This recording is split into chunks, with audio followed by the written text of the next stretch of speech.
Hello, everyone. Thank you for watching our last quarterly update of the year. My name is rickbalbert. I am a real estate broker, associate, and realtor with Lamerica Real Estate, as well as a house hacking investor here in Los Angeles. And I have with me the amazing John Kim of Guaranteed Rate. Why don't you go and give yourself a quick introduction?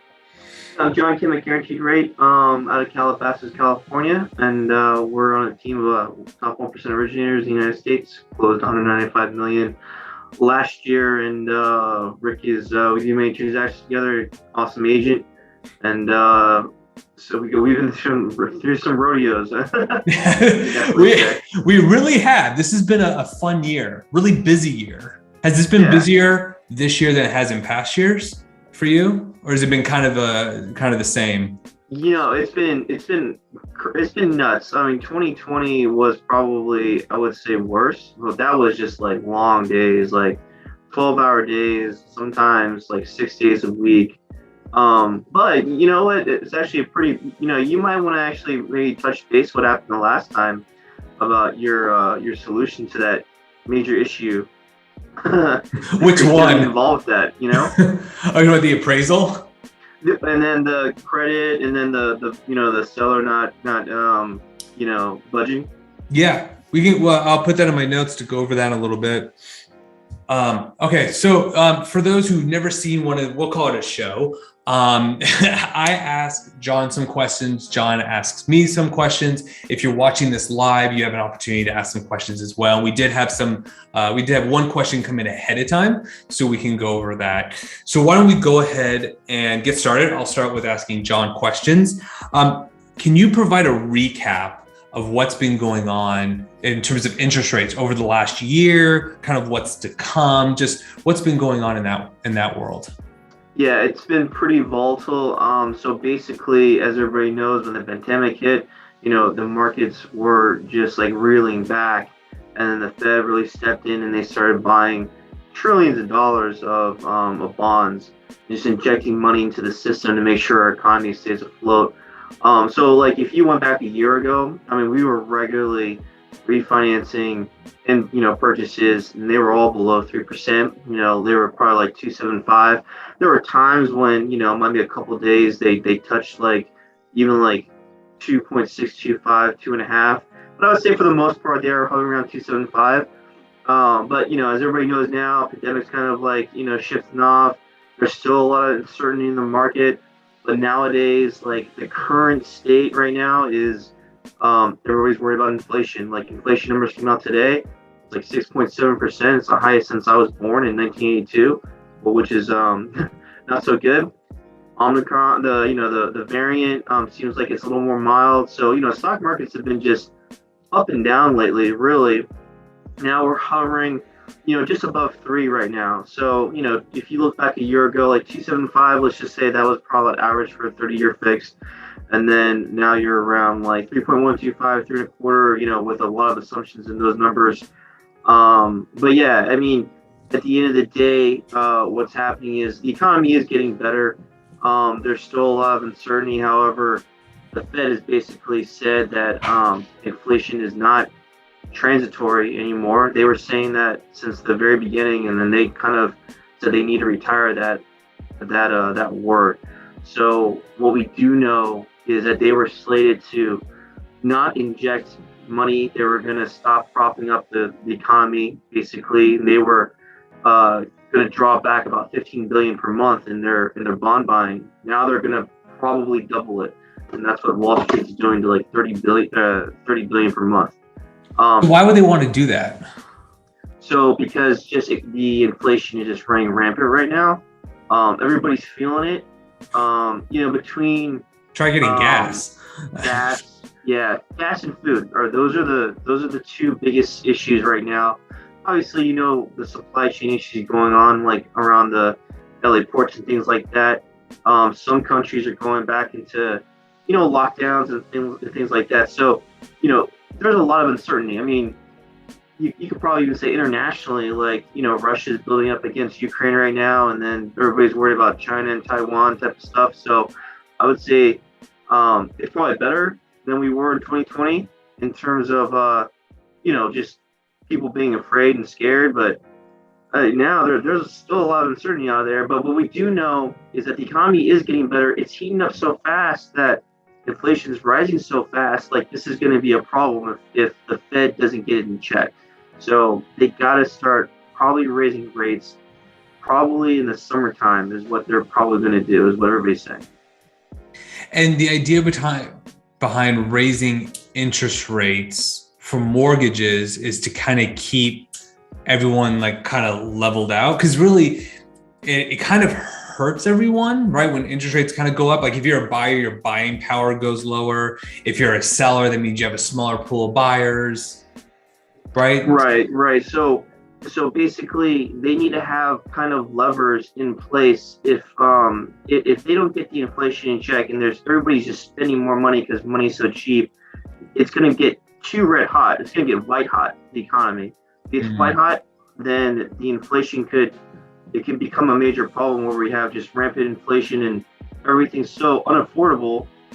Nobody can afford anything anymore. Nobody can travel, especially airlines, things like that, oil prices. Those things are going to get out of control. So in order to kind of stop the economy getting white hot, that's why they have to make money kind of a little more expensive from bank to bank, from borrowing from each other. Their target should be 2%. Pre-pandemic, they could not get the inflation to 2%. They tried everything they could, but it was below 2. And then now we're at 6.7%. So this is the highest since the 80s. So that's just no bueno. It's just getting too hot, and then they got to slow it down a bit. But obviously, the Fed is, they're in a tight situation, right? Because like you said, if they put the brakes on too fast on propping up the economy, then they could go, they can make it go the other way too. It could be, Sure. But we're nowhere near like 2008, like foreclosure levels, and those nowhere even near that kind of stuff. So it's not going to be a housing crisis issue, but they got some serious things to think about. Yeah, no, that makes sense. I mean, and even I don't have the numbers in front of me, but mortgage forbearances are down, right? People are slowly paying them back. There was a lot of people who went through the mortgage forbearance process that didn't have to. They just said, well, why not put a pause on our mortgage? Totally, yeah. And there was 8 million forbearances, and over half of them have already come out and got current. Yeah, exactly. And some other numbers are half of them are modifications right now. And then there's about, actually, no kidding, 38,000 foreclosures actually, like, current as of probably yesterday. So 38,000? Yeah, 38,000. Now that's compared to 3.1 million right. in 2008. And that's across the United States. Exactly. Right. Exactly. So there's 50 states. That's less than 1,000 homes a state if spread out evenly. And then there's 3,019 counties in the United States. Right. So it's a couple homes. So it's not enough to really drop prices because inventory is so low to begin with. And that's the second thing is, unlike 2008, right, nobody had equity in their homes. But in their situation right now, what's going on is that a lot of people, even in these foreclosure proceedings are coming due on their forbearances, they have a lot of equity. But that's another problem that's kind of coming up, is that, like you said, there's not a lot of inventory.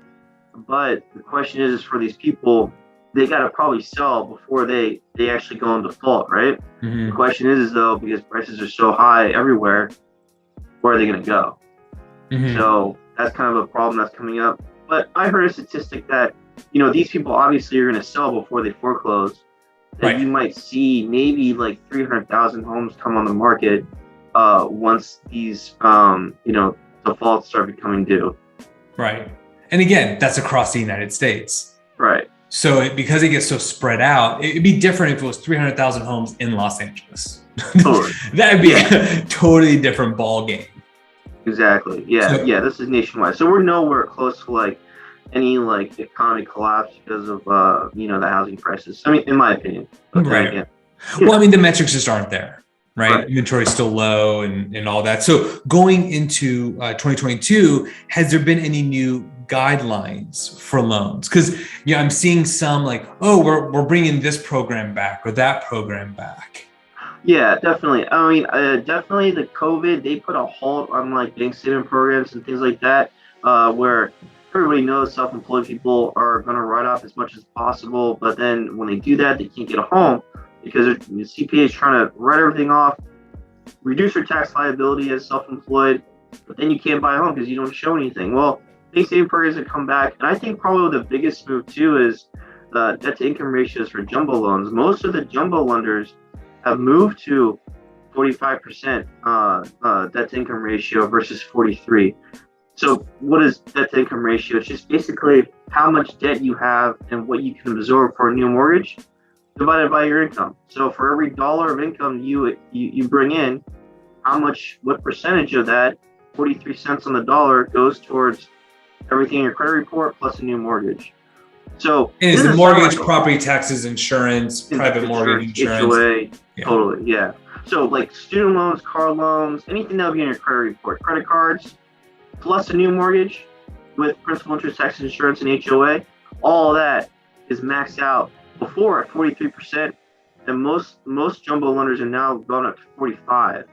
Now 2% doesn't sound like a lot, but to be honest with you, depending on the loan size, 2% could be a lot. Right. A big difference. Yeah, especially for high income earners. Yeah. And then hopefully, not yet, but self-employed people also, stability analysis was just such a major pain. We had to look at not only even for a regular conventional loan, bank statements to make sure there's cash flow, profit and loss. Hopefully that those extra guidelines that came out during COVID are going to go away. Because it just it made things very difficult for self-employed people to get loans post-COVID versus pre-COVID. Pre-COVID, you didn't have to do anything like that. You just look at tax returns, and then you're pretty much good to go. But the cash flow analysis, that's still a big deal. We still have to do it now, but hopefully that rule will go away soon. Nice. Okay. Now let's talk about the big announcement: the new loan limits. They're going up. Yeah. So they go up every year, but this is a huge jump, right? So for high cost living areas, so LA County, Orange County, and there's not many counties in the country that are high cost, but basically for a conventional loan, you can put 5% down, and now you can get up a little more than $1 million home. Or what about even FHA, right? Because FHA would also be included. So 3.5% down, you can buy an almost $1 million home. Exactly. Yeah. If your income supports, right? Of course. Yeah. Of course. It's not like, oh, anyone can get it. But even like on multifamily, right? The 4 units is up to like 1.8-ish. Is that right? For 4 unit for LA County, it's 1.867. Correct. I mean, that's like a $1.9 million property.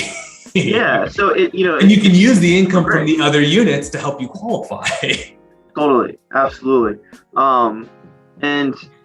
So mostly around the country, most counties they're going to still be at 647,200.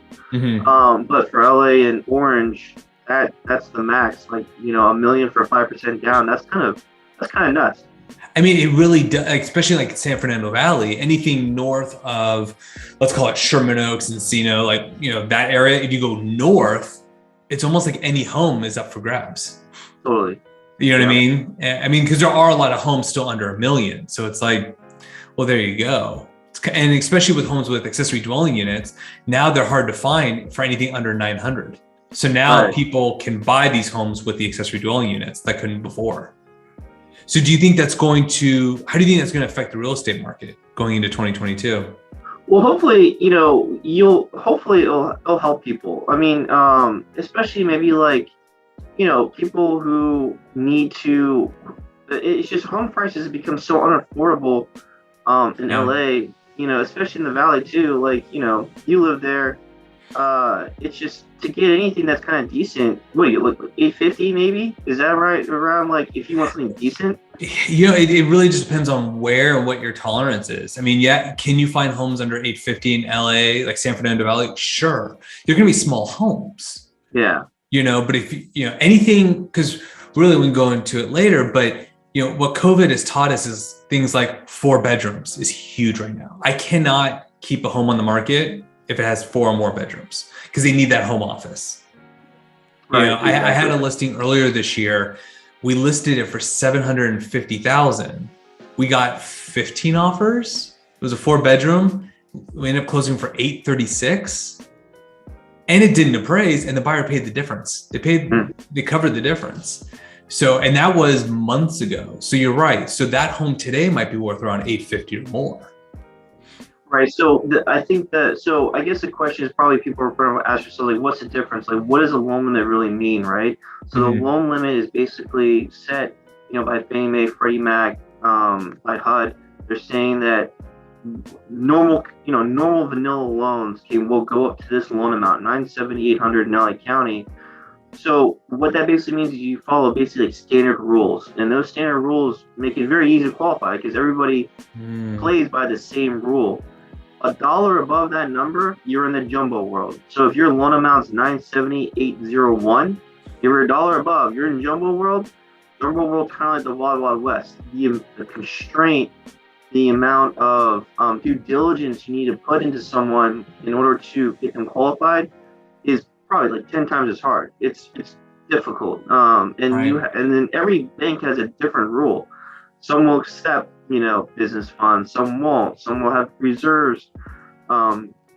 You have 6 or 12 months. It's just all kind of crazy. And the down payments are different. And so typically, you're exactly right. Yeah. So you can get loan programs with not a very good interest rate at 10% down, but typically it's 20% down when you're in the jumbo world. So right. So that.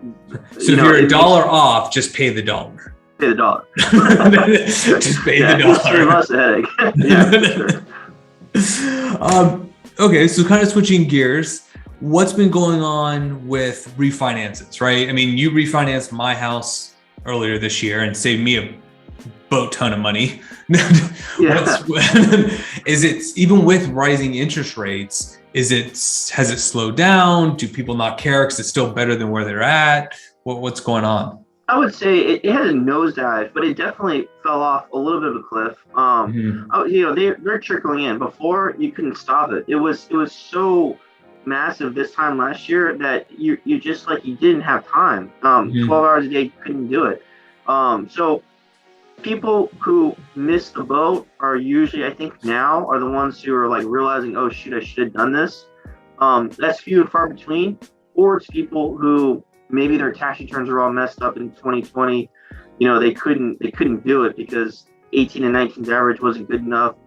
So they filed and now they're ready, right? So, tidbit, if you're self-employed, if you're looking to refinance or buy a home, you definitely got to tell your CPA. CPAs are deal killers, because not their fault. They're trying to do their job, but they're just trying to show as little income as possible, and we're trying to show as much to make sure that you can get a sizable loan or refinance or whatever it may be. But yeah, refinances are fewer. During this winter time frame, a lot of people you're saying is it's slowing down a lot, right? Because maybe just we're going to that Christmas season, the winter season, and it's just kind of off market, right? Yeah. I mean, right. People don't really want to move during this time of year, or they're just planning for the following year because they know it's not going to close this year anyways. For most that are doing 30-day mortgages. Absolutely. So like, why bother? Yeah. For some. Yeah, no, I definitely get that. And then what kind of on the back end, right? So the consumers don't care about this as much, but what is going on in the mortgage industry as an entire industry? Is what's going on for loan officers? Is it getting harder? Is it getting easier? Like what exactly is going on behind the scenes? I've actually heard that there was like a 40% increase in NMLS licenses this year. Not surprised. Last year, that's insane. Yeah. Like, I'll be honest with you, like, I feel like I'm an educated person, but that test was not very easy. It had a whole bunch to do with laws and things like that, and it's basically root memorization was really what it was. But yeah, there's an influx of loan officers, which could be really good, and it could be really bad, right? Because loan officers are just like anybody else, right? There's good ones, there's bad ones. Experience matters. they can kill deals, they can make deals happen, So, Yeah. having an experienced loan officer is pretty important because there's a lot of things that are kind of not in the rule books that you kind of have to learn by experience. So, but yeah, I think the mortgage industry is kind of, they're resting, in the pool as we speak, because 2020 was just so nuts, and but it's going to be. It seems like, I don't know, Rick, you tell me, 2022 is not going to be easier, right? It's gonna. Everybody's saying it's still going to be pretty hot, right? I think so. The issue really is for some people. So we'll take, we'll give you an example. I know someone, he has a 3-bed, 2-bath house. Okay. His house might be worth, he may have bought it, right, years ago for 500 grand, right? Now that same house might be worth 7, 8. And it's like, well, if you sell your house, where are you going to go? Mm-hmm. Where it's going to be a major upgrade, right? Otherwise, it's a lateral move. But if you're going to do a lateral move, what's the point? I have clients, I helped them buy a house years ago, and when I looked into the house, first they didn't want to see it. I was like, you need to see this house. Like, you do. We saw it, they fell in love with it. It's a 5-bedroom house, 13,000 square foot lot. And they bought it, it was in Calabasas, they bought it for just under 900,000. Now they're at the point where it's like, well, there's no point in selling. How are we going to get anything better? Well, they wanted a pool. Well, does it make sense just to put a pool in, or does it make sense to go sell and buy another one? And we ran the numbers. It's like, yeah, put a pool in, right? So people don't have to move. My house has an accessory dwelling unit. If later on in life, I need an extra bedroom, it'll be cheaper for me to stay put and then convert that into an office or my 4th bedroom, rather than me trying to figure out, hey, how do I get into another house? Right. So like you kind of need, like, what you're saying basically is you kind of need like a major life event, right? Like Correct. You need, like, a baby's being born, you're getting married, somebody's downgrading because the kids moved out, something like that. Exactly. So your two options are either go, let's say, we'll take millennials, right? A lot of them are forming homes. So, families, that sort of deal. So they either, if they want to stay in their same neighborhood, they're either going to do a big jump in price point, which means their mortgage is going to be higher, all that, which is fine, right? If they can afford it and it makes sense to them. Like I had one client do that earlier this year. They bought a bigger home, or they move out of the area, right? So, John, we've had clients that left LA County and went to Ventura County. We have one that went to San Bernardino County. And because they got so much more for their money. I mean, our client where I sold his house here in it was in Mission Hills. We sold it for $836,000, 4-bed, 2-bath with a pool. He bought in San Bernardino County for $765,000. Wow. So he bought it for less. Yeah. But he bought a 5-bedroom, 5-bath house, bigger house, more bedrooms, more bathrooms, single story. It didn't have a pool. Fine. He didn't want one. And it was a bigger lot. Right. Because pandemic, like mobility in terms of workforce is huge, right? Yeah. They were working from home. And I said, what happens when your job wants you to go back to work? He's like, I'll find another job. Like, he's like, right? Some of these people are like, hey, I've proven that I can do my job from home.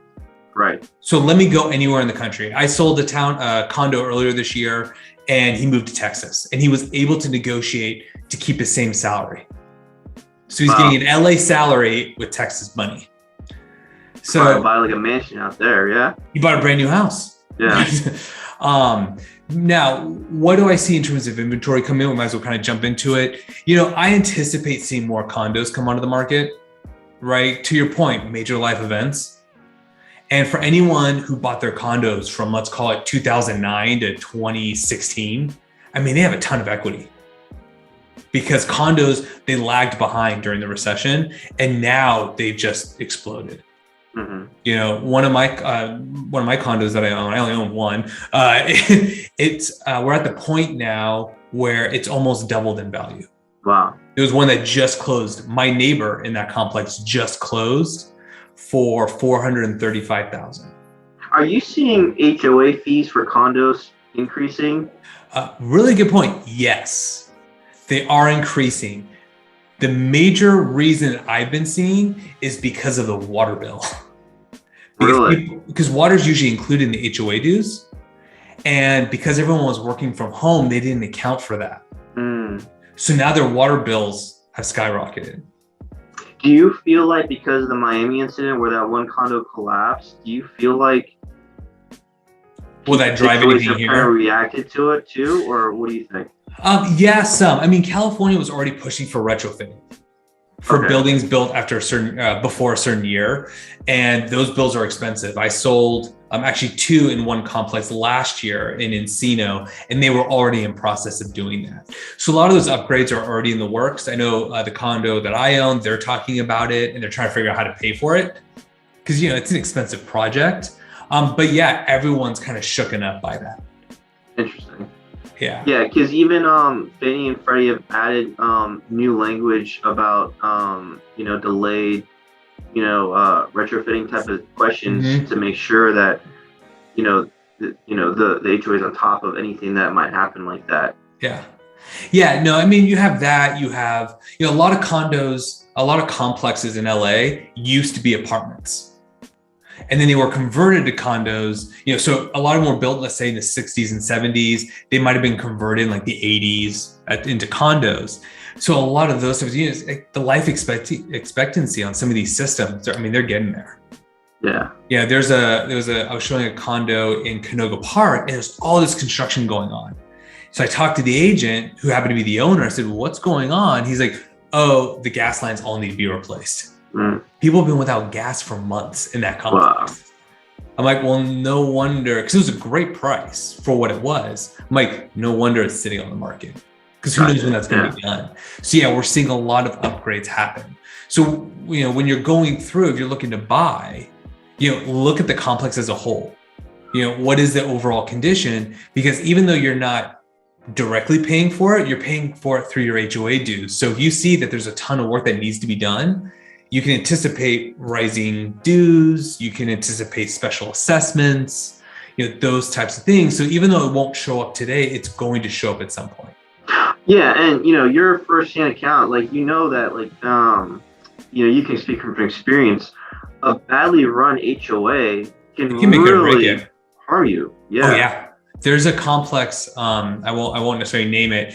It's extremely ghetto, but it has tennis courts, it has pools, it's in a good location. So it's kind of like, I remember when I was first looking to buy, they had like lofts going for 170 grand. And I was like, well, I really wanted a house hack. I really wanted to rent out a second room. I was like, but for that price, like, how do I not at least go see it? Right, for 170 grand. And I walked through the complex. I'm like, this used to be a luxury complex. You could tell, but it got overrun. Oftentimes, no knock on tenants, but typically what we've seen is when there's more and more units being rented out, the condition of the community tends to go down. Of course, that's not always the case. And it's, again, no knock on tenants, but for some, there's no pride of ownership. And on top of that, if most of the units are being rented out, there's no one to keep an eye on the complex, right? They're not going to report it. They don't care. Which I get it, because if they don't like it, they'll just end their lease and move on. So yeah, I mean, some that are poorly run, you tend to notice. I just sold a condo recently in Agora Hills. The HOA dues are $475 a month. Yeah, that's nuts. It is, especially when there was a lot of, I shouldn't say a lot, there was some deferred maintenance, on the complex. And it's like, okay, it goes back to, they have to raise their HOA dues to do these repairs. The money has to come from somewhere. I really am curious when I ask you a question, because I know you're really smart about this. I know you keep up with like the tech stuff. There's certain things in industries that are like, movers and shakers, right? Like, what is it? A lift, right? Like just completely turned, the cab ride, industry into upside down. So Zillow, not recently, but like a month ago, they announced that they're ending their purchasing program for homes, and now they're selling. I've seen even some in my own neighborhood. They're there's Zillow homes that are now being listed. And then the CEO basically said, we just didn't have an algorithm that could account for the prices. We just didn't, it wasn't good enough. So, real estate agents, I know, are super concerned about disruptors like that, but it should make you pretty happy, right? Because it only validates your profession, really. And I want to kind of get your understanding about why you think it was so difficult for them to predict those changes in the market. Okay.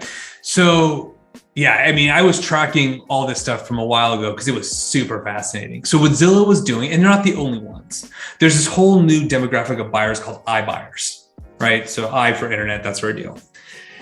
So Zillow was going in direct to consumer because they've done a great job of being like the #1 search website for real estate. So what they've been doing is they've been buying homes direct from the seller. And then they either put some money into it, no money into it, and they're trying to flip it. The idea behind it was you're hoping to use their mortgage company, you're hoping to use their title, escrow. They probably, I know at one point they announced that they're going to start their own brokerage. So they were trying to basically flip homes to make some extra cash. So the real estate community, realtors, they were pissed and they were scared because, some were going on listing appointments. And these sellers are like, why should I list with you, go through the headache of open houses, all this, when I can just sell to Zillow? Exactly. So what ended up happening is there ended up being this kind of like divide with realtors. It was, you had one half that was super scared and the other half that said, dude, whatever, they're going to do what they're going to do. I'm going to do whatever I'm going to do. And I'm just going to keep hustling. And that's what ended up happening. So some agents are going to eventually drop off because they just can't keep up. Now with Zillow, the problem was they were overpaying for the properties to begin with. Give you a great example. I submitted one of my rentals for Zillow to buy my place. Why? Because I was more curious. They ended up offering me around $378,000. Now, what did I think it was worth? It was probably worth around $380-ish. So it's like, okay, if I were a general consumer, I probably would have taken it. I would have, why put the risk of $2,000 on the table? And they were charging all the same fees as if a traditional seller, a little bit higher, but within range. But the problem is like, you buy it for $378, how are you going to flip it? Right? Commissions are going to be 10 to 20K. And then you still have closing costs. So they're losing hand over fist and they were hoping to make it up in other ways. And even the CEO, he admitted that their metrics were incorrect. They weren't accurate enough. I think what they were trying to do is ride the appreciation trend. I think they were hoping, hey, I buy it 3 months down the road when I put it on the market, the market would have appreciated enough to where I could have sold it and made a profit. And the reality is it just didn't work. Yeah, and that's really dangerous too, right? I mean, that's just pure speculation. That's just like you're taking a dice and you're just literally going on a roulette table and you're just gambling. Yeah, 100%. That's going to happen. Yeah. A very good flipper, very good investor, developer, they never account for forecasting. They say, okay, I buy the house today. What's it worth if I were to sell it today? If it appreciates, fantastic, more money for me. If it doesn't, fine. But I know the numbers worked when I initially bought it. And Zillow didn't do that. And let me ask you this question. Do you think that, being a realtor, knowing your neighborhood, knowing your the value of itself can be divided into many different areas, like your knowledge and expertise of that particular neighborhood, how much of that do you think was significant in that issue? Are you telling me that the Zestimate isn't accurate? Is that what you're trying? Because that's really, you're exactly right. So in a lot, let's take Sherman Oaks, for example, Studio City, north versus south of Ventura Boulevard. That line's blended a little bit more than it used to, but at one point, there were some buyers who were determined not to live north versus south. But if you had a property close enough to that line, the Zestimate's not going to know that. Right. You go to the west side, same with like Wilshire, Olympic, Venice. Like these are all major streets, Pico, where north versus south can make a difference. So yeah, Zillow doesn't account for that because they're using Zestimates. They don't necessarily have the boots on the ground.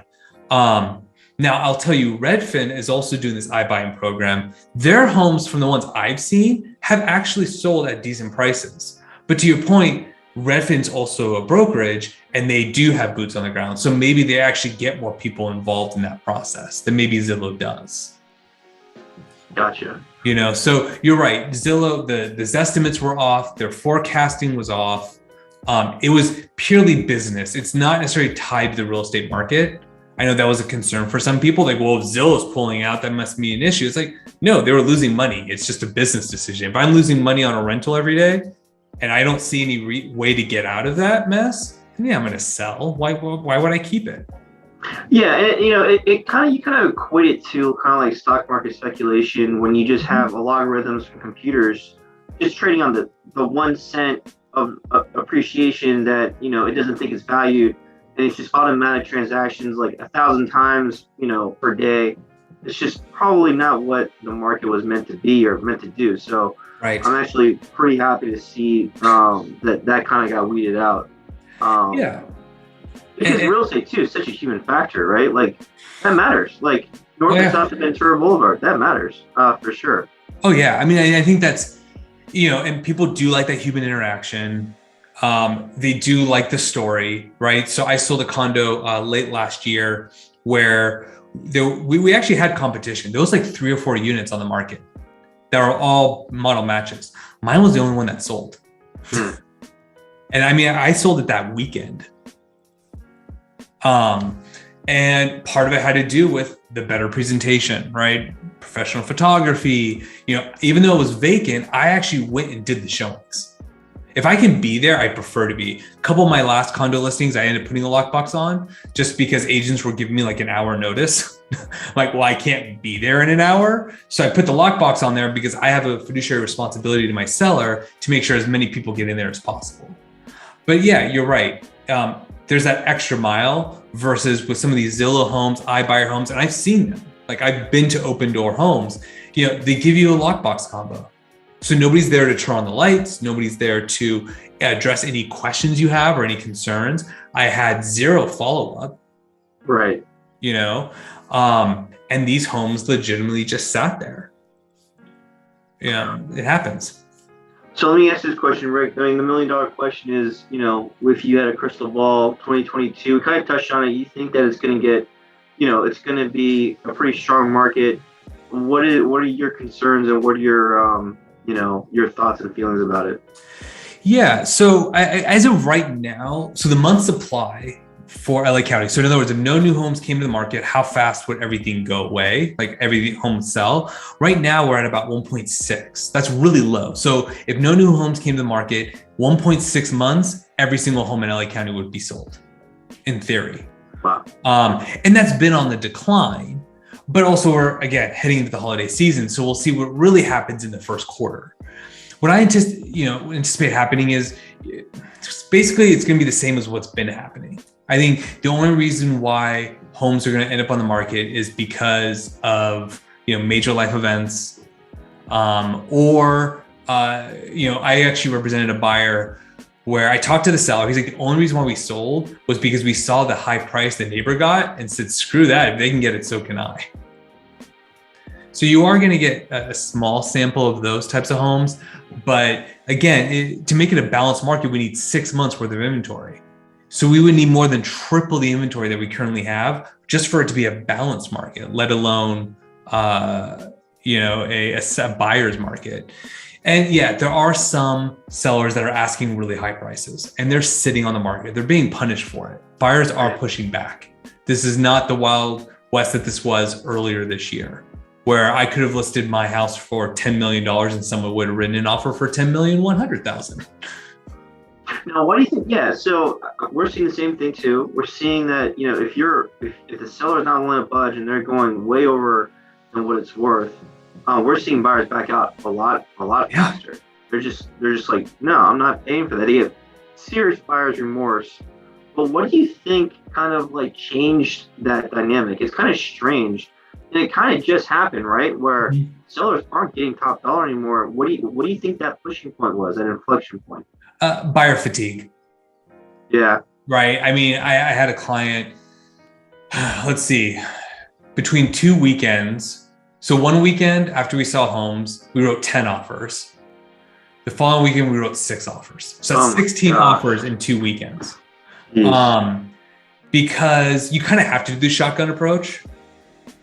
And they had buyer fatigue. It took a lot of convincing to keep them on board. Mm-hmm. I said, look, other buyers are getting buyer fatigue. They're slowly going away. This is going to give you that opportunity. So out of those 16, and that's just that weekend, that does not include all the other offers we wrote beforehand, only one got accepted. And so I think there are some buyers who are like, dude, I'm tired. Like, I am tired of every weekend seeing 20 homes and not get any of them. I wrote an offer earlier this year. We wrote 100,000 over list, and we were still one of the lowest offers. Wow. So yeah, I think that's where a lot of it is. They're just pushing back. They're like, I'm not going to pay $1 million for this 2-bedroom house in the middle, of San Fernando Valley. Like, that's just, if it's not worth it, it's not worth it to them. Now, the difference would be what I call the COVID lifestyle or the work from home lifestyle. Those 4-bedroom homes, pool, homes with pools in a good sized yard. Those are still selling for a premium because people actually need those things. But the average home, it's like, no, you need to price it well. So let me ask you this question, Rick. LA's pretty big. Are you seeing pockets of opportunity or movements, or like people are trending this way or that way? What are you seeing? Yeah. So it does come back to like the affordability, which has been like the hot topic that we've been talking about since we started this. We started this beginning of last year. It's just wherever it's affordable, that's where they go. So like, are they going to San Fernando Valley from the west side? Yeah, they are. I actually closed on a house in Huntington Beach. I talked to a buyer the other day. He wants to look in Huntington Beach. Typically, I don't work Orange County, but during COVID, there was no traffic. So it's like, yeah, it's a much easier drive. So people are navigating towards nicer neighborhoods that are clean, and it's a better price. I have a listing in Simi Valley in Wood Ranch, which is a gated community. I was getting buyers from Porter Ranch. Oh, wow. Right, because Porter Ranch also has gated communities, but we were listed for $850,000 for a 3-bed, 2-bath. That same home in Porter Ranch might go for $900,000 to $1 million. Do you think people are like pushing north to like Lancaster up that way? I think that's still a little far because people are still factoring in their commutes. So I think, Santa Clarita, I think is still a definite possibility, especially because a lot of those areas have good schools. Ventura County is also still doing really well. It's actually expected to do very well, like areas like Oxnard, because you get that beach weather and you can still get a house for $600,000. So I think there's still a tolerance, right? Because they still have to do that commute. But yeah, people are slowly moving to the suburbs because they want the family atmosphere. They want that safe atmosphere. Homelessness is still an issue. They don't want homelessness walking down their lot. I sold a condo years ago. There was a homeless guy sleeping in the planter. Oh, that's just not for everyone. Yeah. So I know you're kind of like an ADU expert. You have one. Yeah, lived in it. For sure. What are you seeing in terms of, is it still a good thing to, if you own a property, building one or buying a home with an ADU? What do you think? Yeah, in an ideal world, so the problem is appraisers still haven't caught up. So it costs like $100 now to convert a garage, costs between $100,000 to $125,000 to convert the garage. It used to be a lot less, and it might come down as materials come down, but ballpark.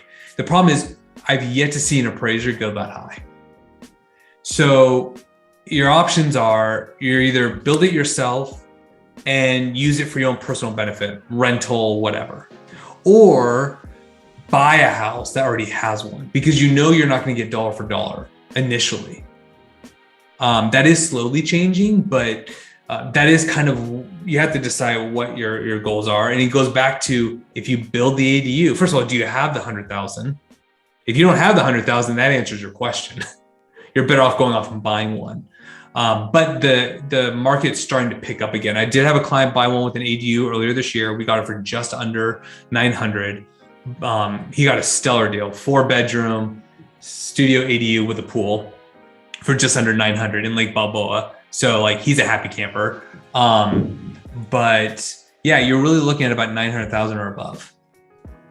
And that kind of touches on a subject we touched on earlier with the increased loan limits, right? So the loan limit increases, that actually helps with renovation loans too, because if when you buy a home, if you need to do work or build an ADU, you have to finance not only the purchase but also the renovations that you want to do.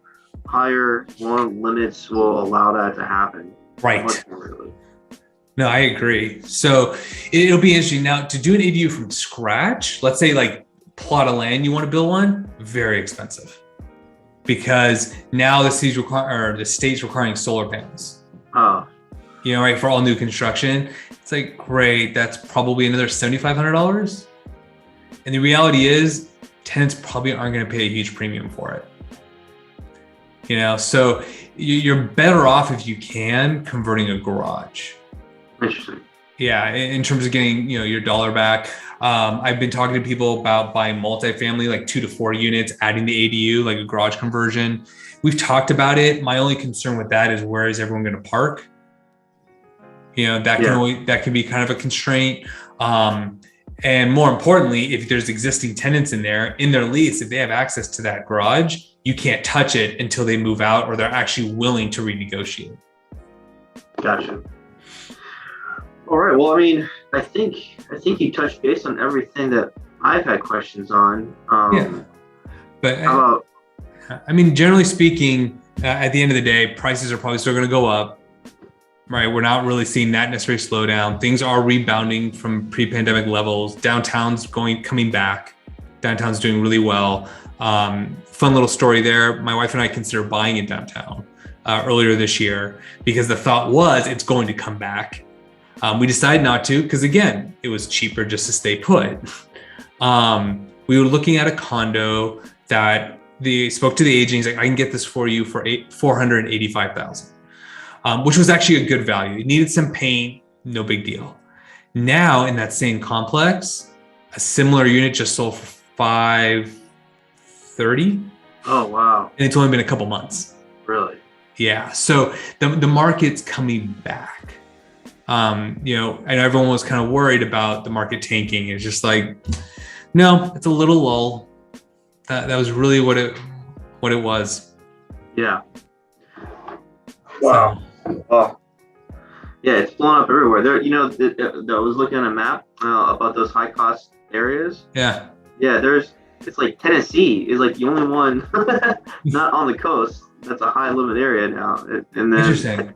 Yeah, there was one place too. I think it was like Idaho or something. It was like a really random county. Boise's doing really well. Yeah. There's a lot of markets across the country that are doing really well. Raleigh, North Carolina is doing very well. To your point, Nashville is doing well. Columbus, Ohio. There's a lot of these cities because, again, people are moving, right? They're tired. LA has a lot to offer. They really do. And it doesn't cost a lot, right? You can go to the beach for free. You can go hiking for free. You can go to Ventura County. You can go to, my wife and I went to Temecula for the weekend, right? A 2-hour drive. We used points for the hotel. So it was like a free trip.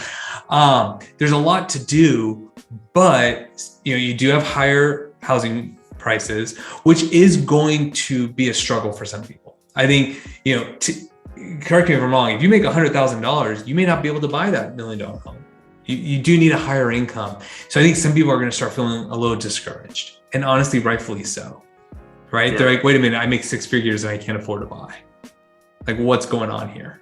Right. To your point, inflation, because I was telling my wife, I was like, hey, our bills are getting higher. We got to figure out why, review our budget and all that. She immediately like gas and food. Yeah. Yeah, absolutely. We ordered Chinese to be delivered. It was like $60. I'm like, I do not remember ever paying $60 for Chinese food. What is going on?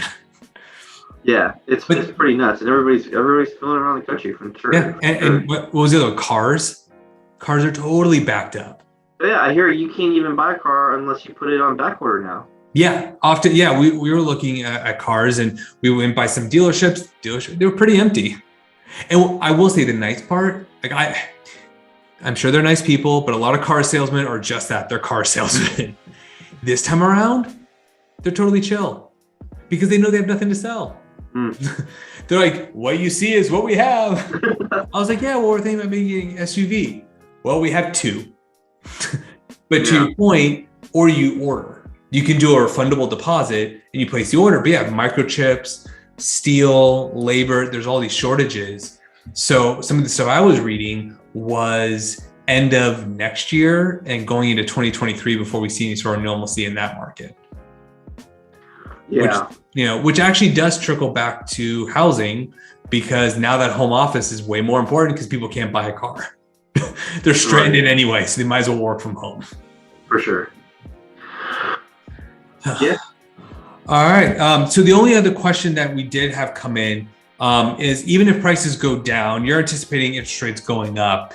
I guess at the end of the day, that's not going to move the dial much for buyers, right? Because the payments are going to be the same or more. Yeah. I think, people, I think maybe in general tend to believe that, an eighth of a rate is a big deal. Like, it changes your payment like nuts crazy. It really doesn't. I mean, obviously it depends upon the loan size. Obviously, if a $1 million loan, an eighth of an increase is going to affect your payment a lot more than if you have a $400,000 loan. But for the most part, it's not that much different. It's not like because the rates increase, your pre-approval amount will go from $1 million to $500,000. It doesn't work that way. Right. And even if you wanted to, you can even pay the points to just get it back to the rate you were expecting if it just were to all of a sudden jump. But yeah, you're absolutely right. It doesn't make that much big of a difference unless you see like half a point increase, which is not going to happen. Yeah. I've heard people anticipate, it's going to be until like 2024 by the time the rates get to 3.5. Wow. Yeah, so it's not going to be super nuts. I don't think the Fed's going to be that irresponsible, to just do something like that. That's kind of the big thing, right? So there's more government intervention now than there was in 2007, 2008. Right. Right. The government's we can't have that happen again. For sure. And they've learned since World War One. This is what we got to do to prevent a complete runoff on the banks and things like that. So, I mean, they're not perfect by any stretch of imagination, but President Biden did reappoint the Fed chairman. He renewed his his tenancy. So that's good. I haven't heard anybody criticize him, Powell, in a particularly negative light. So markets trust them. So that's good. Yeah, that's good. So we'll go ahead and end this talk on the fun story you brought up at the very beginning regarding the appraisal. So oftentimes people buy properties and the home doesn't appraise.